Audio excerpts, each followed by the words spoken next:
Hi, folks. Welcome to another episode of Film Study. This is Ken McKusick. We're going to continue our expectations series tonight. Down to the last three here. I'm riding solo tonight. I'm going to talk a little bit about Jaire Alexander and some about Tez Walker as well, and expectations for those players coming up for the 2025 Ravens season. Let's start with Jaire Alexander, who turned 28 in February. He's at a crossroads season, I think it's fair to say, after in three of the last four seasons missing a significant amount of time. And in fact, he played just 1,926 snaps of defense over the last four seasons. That's not a lot, under 500 snaps per year, obviously. The Ravens signed him for $4 million with incentives that could take that to $6 million, as I understand it. I assume they are largely playing time related. There may be other things like a Pro Bowl or something as well. But the good thing about Alexander is he's remained outstanding in coverage when he has been on the field. The guy he reminds me of a little bit is Jimmy Smith. Jimmy Smith obviously hung around for years. The Ravens really loved Jimmy Smith. The Harbaugh and his relationship was very good. He was good with whatever role, and he continued to hang around at an unusual price tag for hanging around, which is about $3 million a season, $3-4 million. And there aren't that many players who hang around at that level because you have to kind of perform well to keep re-earning your role. If you perform too well, you'll get a big contract, go somewhere else. If you don't perform well enough, you're usually out. It's not a stable level, as I would call it. So Alexander, been an outstanding coverage defender when he's been on the field for the last four seasons, even though he's missed pretty much half the time over that period. Career as an 84.4 opposition passer rating. That was 79.9 last year. Did have a slightly elevated yards per target number, 7.7. It's not terrible, but it's also not great. I'm sorry, he was over 9 yards per target. 7.7 is his career figure. The 9 yards per target largely came from a disastrous opener against the Eagles. He had an interception in that game, by the way. But he really got beaten. Devonta Smith and A.J. Brown both got to him. A.J. Brown for a 67-yard play, Devonta Smith for a 25-yard play. All the plays he gave up over 18 yards were in that first game against the Eagles. It was a game on a Friday night after a Thursday opener, so kind of a weird new thing for the NFL. And it wasn't a good night for Jaire. Packers ended up losing that game to the Eagles in the opener. Now, the rest of the season, however, Alexander allowed just 94 yards on 18 targets. And it wasn't that long. It was 6 more games, but that's 5.2 yards per target. That's absolutely terrific. The other thing that Alexander has done extremely well his entire career is not get penalized. And after a year of watching Brandon Stevens and Marlon Humphrey had something like 15 penalties last year, but the Ravens could really appreciate someone in the secondary who plays with his feet more than he plays with his hands. So I think Alexander will give them some of that. Only 12 penalties in 4,614 career snaps. That's almost as low as 1 every 400, slightly more than 1 every 400. And that's a very good ratio. So if you think of Humphrey, probably had about 1 every 60 or 65 last year, thereabouts. That obviously is a big difference. He's very limited as a run defender, not a great tackler. So I don't see him as a guy who has value in the slot. I think they'll play him exclusively on the outside when he is in. And there is some question about how they're going to handle his playing time this year. I think that's one of the big questions that the Ravens will answer. They'll start to show it probably in camp in terms of who's playing with the ones and who's playing with the twos. I may or may not be able to say anything about it. It depends on if it's on the record or not. But it'll be interesting to see how they match him up in terms of being on the first unit, whether Awuzie or he sees more playing time. I don't see any real reason why Alexander would sit ahead of Awuzie, but I could see a reason why they might rotate the two players. And both of them have had some injury concerns, and it kind of would make a lot of sense to try and keep them both healthy, try and keep them both fresh and still having had experience this season. So definitely something I could see happening. But as I said, I don't think we'll see him anywhere but on the outside. So I don't think we'll see him at slot. I don't think he makes any sense at safety either. I know that's been said by some people, but I'm not buying it. He entered the league from Louisville before the 2018 season. In fact, he's in the same draft as Lamar Jackson. Obviously, they both came from Louisville. He was drafted 18th, Lamar 32nd. So this is a reunion of sorts and a really wonderful use of leverage. The Ravens have had a really good use of leverage offseason to get some quality players to come here and try and win a ring.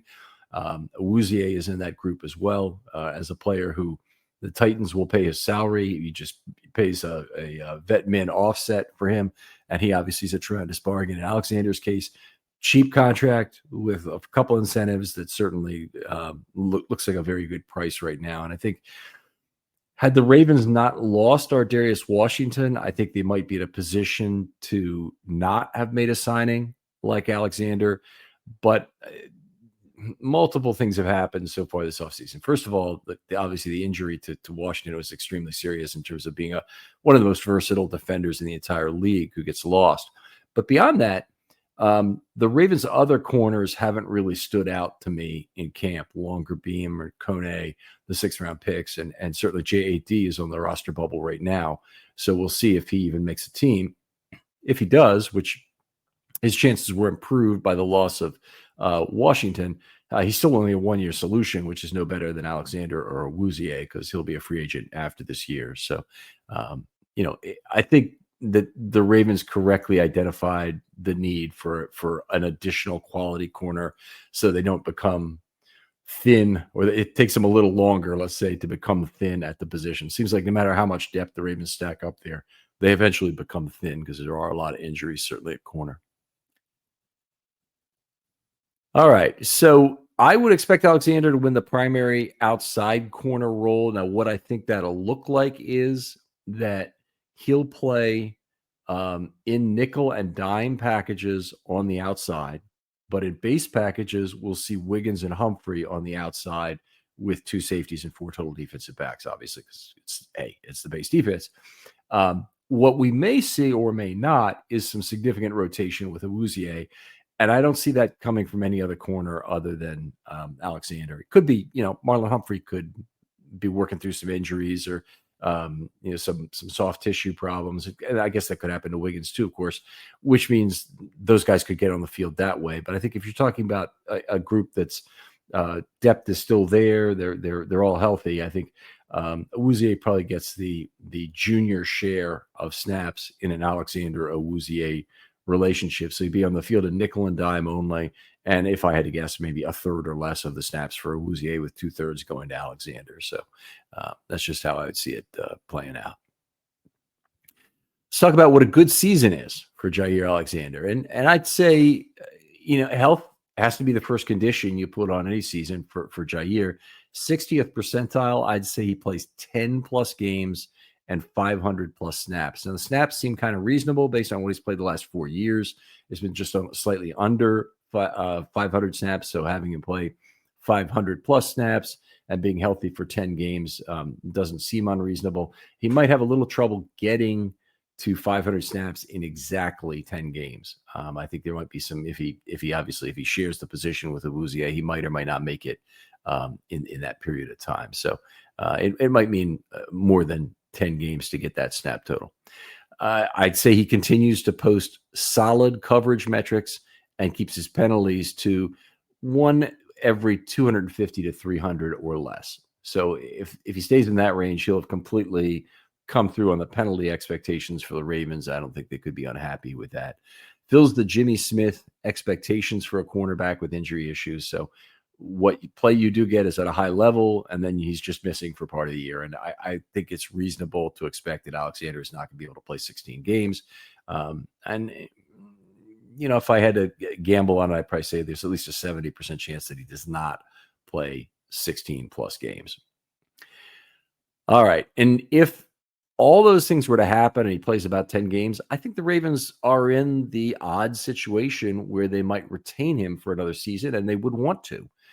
So anyway, this would be another kind of a Jimmy Smith deal, and Jaire Alexander plays well. He's still only 28 years old, which is something that he's a younger corner at this, or he's not an older corner. Let's put it this way. Jimmy Smith was actually older than 28 by the time he was getting the Jimmy Smith contracts. So Jaire Alexander might be around for another year if he were to post kind of normal Alexander numbers over the course of 10 games, I could see him sticking around for another season. A great season. I think he plays 16 plus games for only the third time in his career. And he plays 900 plus snaps, I'm going to say, including the playoffs. So the Ravens decide he's the guy. It means he's playing at a high level. Awuzie is no longer really a consideration to take playing time from him, or at least not in any kind of meaningful way. And he stays healthy more or less the whole year.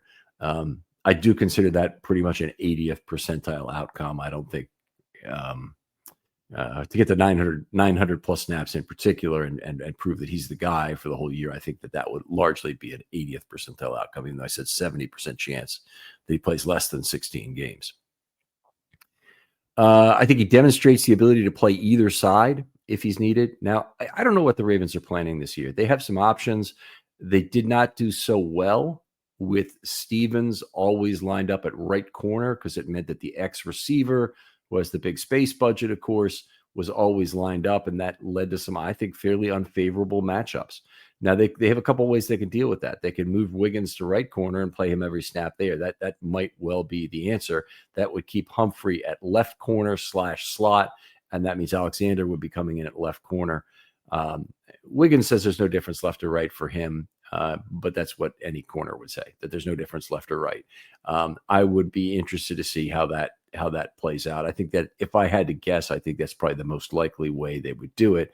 But Alexander's history of not taking penalties might also lead him to be the guy the Ravens trust to be opposite the X receiver.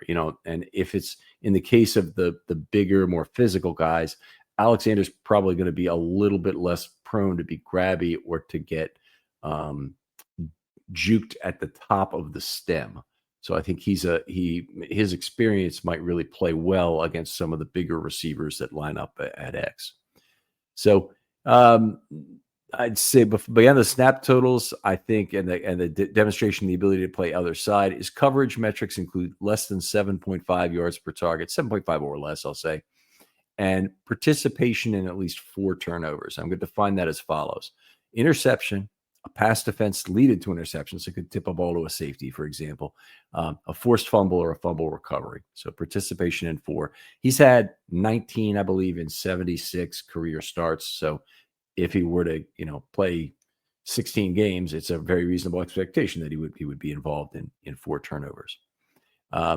If he plays like that, I would expect him to be in the consideration for postseason honors. Doesn't mean all pro, doesn't necessarily even mean a Pro Bowl, but he's on the list of people that they might vote for if he manages to play 16 games. Be a lot like Marcus Peters coming to the Ravens and how he immediately became all pro in half a season, effectively 2/3 of a season with the Ravens in that 2019 season. What else? Ravens consider re-signing him, but in this case, this is the catch-22, and it's a catch-22 with Jimmy Smith and Jaire Alexander. If he has the kind of season I just described, he's off for greener pastures and a big contract. So the Ravens will have him only for 1 year, but they'll look into re-signing him. They'll find the cost to be prohibitive, and he'll earn the team a 2027 comp pick instead. And you hope it's a 4th-round pick and not a 5th. I think that's the kind of hope you have. You have an all-pro season or a Pro Bowl season rather, and you get signed for 3 years, 42 to 48 million. Then I think you've got a good chance. He'll still be young enough that'd be a possibility. So I think that'd be a nice bonus from this Alexander signing if he were to come through with a big year for the Ravens. All right. Well, that's it for him. I hope fairly reasonable expectations for Alexander in terms of those 2 levels, the 60th and 80th percentile. So let's move on and talk a little bit about Tez Walker. In a lot of ways, he had a lost rookie year, and there are some reasons for it we'll get to. You ever have one of those days where everything's off? Well, Mood can help with that. And let me tell you about Mood. It's the online cannabis brand that is changing the way we handle everything, from stress to sleepless nights, with functional gummies that are 100% federally legal cannabis. Mood launched to make cannabis affordable, accessible, and transparent, while at the same time supporting American farmers growing premium hemp on small pesticide-free farms. Their gummies are next level. Seriously, I've tried a few, and each one feels totally different. The Sleepy Time gummies, out like a light, immediately asleep. The Epic Euphoria, it's perfect when you just need a reset to feel good again. What makes them unique? Mood combines THC with herbs and adaptogens, so you get real targeted effects. You're not going to find this in your typical dispensary. And here's the best part. Mood ships discreetly to most states, offers a 100-day satisfaction guarantee, and right now you get 20% off your first order with the promo code RAVEN. Just head to mood.com. Find your perfect gummy and use the code RAVENS at checkout to save 20%. And there's probably some other reasons that I don't know that we won't get to. Okay. But he is still the same guy in a lot of ways he was coming out of school at 6'2", 193, still a fairly slender build of 436, kind of a track star, jumps involved in there with 40.5-inch vertical and 11 foot 2-inch broad. He's active for 11 games this last year. The big step up that Tez Walker made was to be a core special teams player for those 11 games. And once they got him on the field, they did not want to sit him down again. But it doesn't mean they got him opportunities at wide receiver. He was on the field for a decent number of total snaps, but they didn't really get him opportunities as a receiver much. I'm going to look that up, how much Tez Walker was on the field this last year. But let's see here. Tez Walker played 60 snaps on the field this last year of offense and a lot more of special teams. And yet the only regular season target he got was the home run ball they threw against the Giants over the top, where Harbaugh supposedly designed the play and kind of a straight 9 route to the end zone with some other things happening underneath to distract the secondary. So nice to see that as a 21-yard touchdown in week 15. Otherwise, and I'm sorry, he had 57 snaps during the regular season. He actually had 3 more in the postseason for 60 total. Now, here's the thing that I still see as a problem with Walker, and it looks like something he's tried to work on, looking at all OTAs and the practices to date that they've had prior to camp, is he's really trying to work on comeback routes that can help him sell the deep ball. Now, I talk about this all the time on draft shows with wide receivers. You need complementary routes that you can run. And the most basic set of complementary routes is a stop and go or any kind of a delay move to go with a good hard comeback route. A lot of that is based on the size of the receiver. And the bigger you are, the harder it is to sell those kind of fakes, because you have to do what's called sitting in the chair to come back or to decelerate.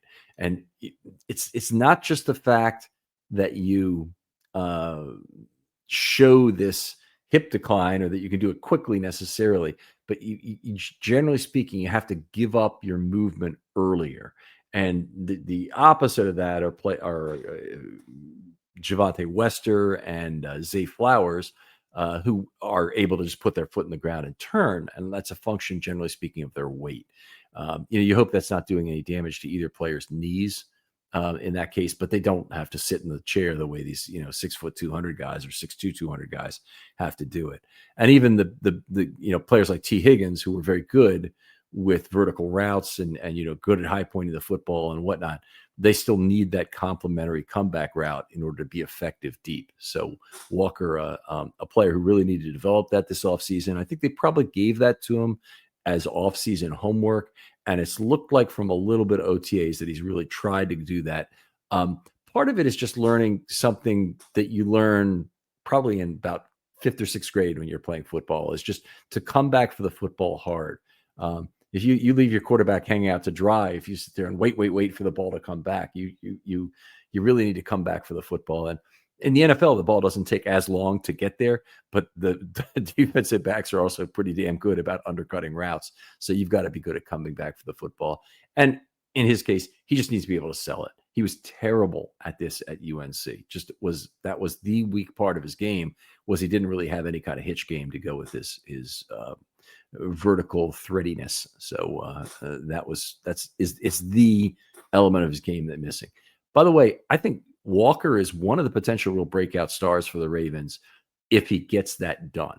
I mean, he's got the speed still to be a very effective vertical receiver if he has something else to go with that. So we might see that. And if he were to be effective doing that, it wouldn't even shock me if he were to take playing time away from, say, a DeAndre Hopkins. So that would be an upside kind of year for him would be if he were able to do some of that. By the way, if you're a Ravens fan, you should be rooting for that. You don't have to root against Hopkins, but the Ravens have Devontae Walker for 3 more years. It makes much more sense for Tez Walker to have a big year than it does for DeAndre Hopkins. It does the Ravens more good in that sense. There's a lot to like in terms of the athlete. Much to improve in terms of route running. It's not simply the hitch and the go and getting those paired up. There's other things about sticking his foot in the ground and giving away his movement that he's got to get better at. But he's got time. I don't really expect a huge jump up in targets this year. I think the kind of number we're talking about is kind of like 10 to 30 targets. That might be a reasonable number for him. He could do better, but I'm thinking that's like the 60th percentile is what I would say. I'll get to that a little later. He's not going to compete with Bateman or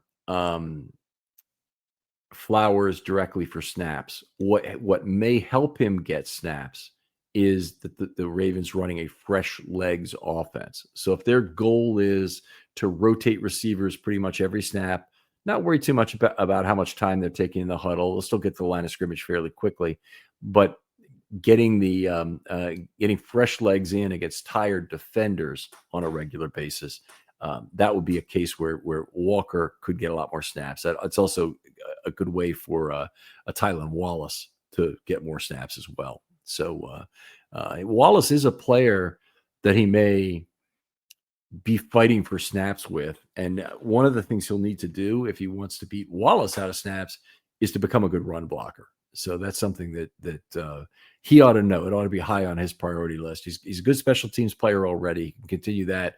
I wouldn't expect that'd be a problem. If you can become a really good run blocker, that would help in terms of having him on the field in some of these early down situations that would normally go to Wallace. So they certainly did the second half of this last year.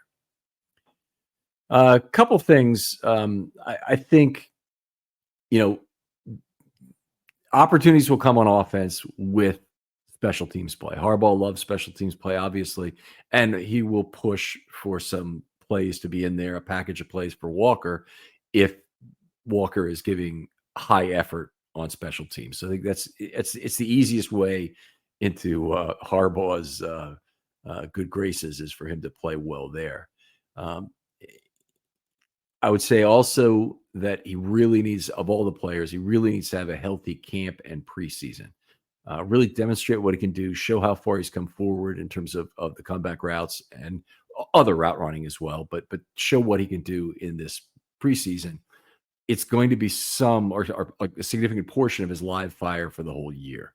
So if he loses the preseason due to a soft tissue injury, or he loses even a fair number of practices to some soft tissue problems, that'll hurt him more than it would hurt a lot of other players.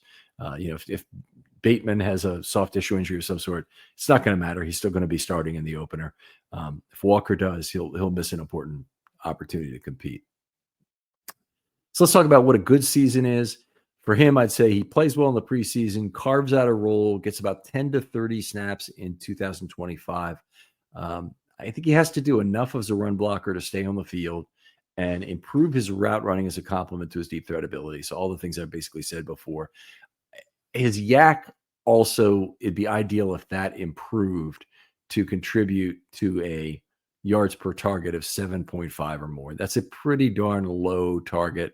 I assume there's going to be some place where they try and feed him the ball. He's not going to have the high percentage of catching deep balls that he did last year when he went effectively 1 for 1, I guess, during the regular season. So I'd expect him to have a lower catch rate and maybe struggle a little bit to get a decent yards per target. So we'll see how that works out. But yak would certainly be a way to help that. Let's move on to what a great season is. I think he gets a trial by fire due to circumstance. Now, ideally, that would be his own fine play, but we all know it's more likely to be a matter of injury that gets him that opportunity. In particular, an injury to Bateman could give him some X opportunities, even if Hopkins takes over that role for most of the snaps. I think that Walker and Wallace will both see more playing time if Bateman were to be hurt. That might also be the case with Flowers, but honestly, if Flowers is hurt, I think it's more of an opportunity for Javonte Wester to get more snaps from how they would use him. So if with that trial by fire, I'd hope that he could take advantage of it with a season of 8.5 yards per target or better on at least 30 targets. And the last player who kind of met this standard and obviously had a really big year unexpectedly was Aguilar in 2023. Aguilar had a big year. He caught, I think, 35 out of 45 targets on the season. That's not out of the question for somebody like Walker. It's top 20% certainly, and I'd start the top 20% even lower than 35. Sorry, than 35 catches certainly, but then 45 targets. But 8.5 yards per target, that would be possible if he were to have a top shelf season. I'd want him to develop timing and chemistry with Lamar. In particular, any kind of extended play action is something Walker should look to get better with Lamar. And it's very hard to do that when you're not practicing with the ones. So if most of his practice snaps come with Cooper Rush and not with Lamar Jackson, it makes it that much harder. And his preseason, hey, it ain't going to be with Lamar Jackson because Lamar Jackson's not going to be on the field. So, it's his opportunities to play with Lamar. He needs to make the most of them when he gets that. Hopefully his route running will force safety attention. I think that'll be on a fairly limited scale to start with. I think that most safeties, when they play the Ravens, are going to be concerned about the tight ends and try to take away the middle of the field between level 2 and 3. If that's the case, then the Ravens need to exploit that, and Walker would be the kind of over the top threat who can make a safety pay for biting on that tight end route there. So if he is drawing some safety attention, he'll certainly create more space for other receivers. But in either case, I think coming out of a great season, he enters 2026 with a move up on the wide receiver totem pole. The least I would expect is that Hopkins would be here and gone after 25, and Walker would move up a slot. Now, it doesn't necessarily mean he's ahead of Wallace, who Wallace would have to also be re-signed for another year, but the Ravens are positioned to do that given the contract they've given Wallace. And I think it's it'd be one move up on the totem pole would be a reasonable first step for Walker, and he has the other background scenery necessary to be a decent receiver in 26 and 27 if he can take a step forward this year. So anyway, that's what I have for Tez Walker. Still hopeful that he'll be justify that fourth round draft pick. The Ravens invested in him. He was the 12th best wide receiver I thought in the entire draft, despite the limitations in terms of route running he had. And I'll just love to see him follow through on that and at least have a couple of good years with the Ravens over the next 3. That's it for today. Thanks for listening, folks. A abbreviated episode, obviously, and want to mention a couple of things that we haven't hit in a while here. First of all, if you're watching this on YouTube, please like and subscribe. It helps the algorithm recommend this show to a lot of new people, and I appreciate that. If you're interested in an analytics project, hit me up. Particularly if you have your own idea for an analytics project, I'd love to hear from you. We can do a short on it, and I'm always interested in helping people who want to do an analytics project of their own and advising them. I have no desire to take credit for your work, but I'd love for you to share it with my audience on the air when the time comes. But if you have that in mind, that would be great. Other folks out there, if you're looking to do something nice for the show, the best thing you do, we don't ask for money on Patreon. So if you can write a 50-word 5-star review on your favorite podcast platform, that's always appreciated. Thanks for joining me, and we'll talk to you next time on Film Study.